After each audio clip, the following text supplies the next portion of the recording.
Hello YouTubers, this is a quick video on what to do when the RCD or GFI is tripping on your spa. Okay, so what that means, okay, so this is an RCD right here.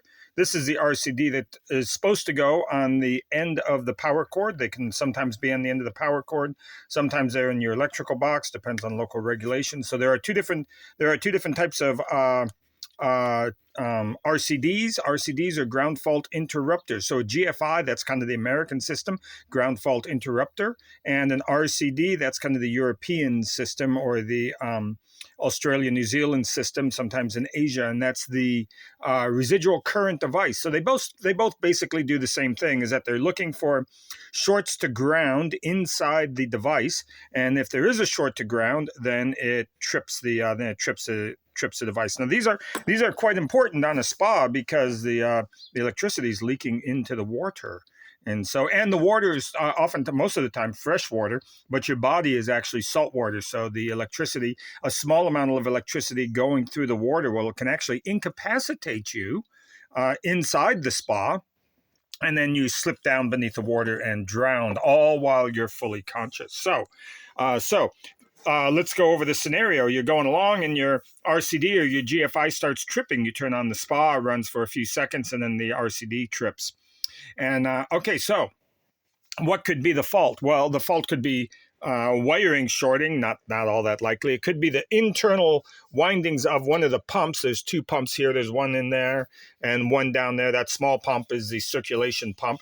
And sometimes they have sometimes the spas have a system where they run a big pump at low speed and then turn it on to high speed. So it could be the internal windings have gotten wet and have started to short out inside the circulation pump, like this circulation pump, or it could be that the heating element has started to degrade. Okay, so this is our heater here.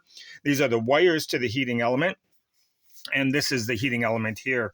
Okay, so what we would do, what I've done is disconnect the wires to the heating element, and then turn on the spa and see what happens. If the spa runs, well, that's kind of definitive that something in the element has gone bad. So then the next thing that you can do is you can go to the element right here. You can go to the element and you can set your meter on resistance. That's the little horseshoe guy right there. So now I'm on resistance, and I can check from one of these probes to ground right here. I'm trying to do this through the camera. Hang on a second.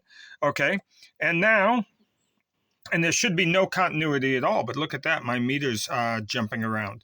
So there it is. The inside of the heater has a heating element, just like your hot water heater, and that has degraded over time and has started shorting out internally. And that's pretty definitive. That's pretty definitive.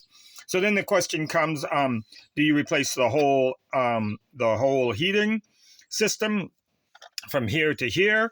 Those are about like $700 in my part of the world, New Zealand here. Or I can just go and buy an internal element for $150, and that's what I did. And so I'm going to change that next. Okay, but that's the test. That's a test for if you're tripping your RFD or your RCD or your GFI. Okay, good luck, guys. Bye-bye.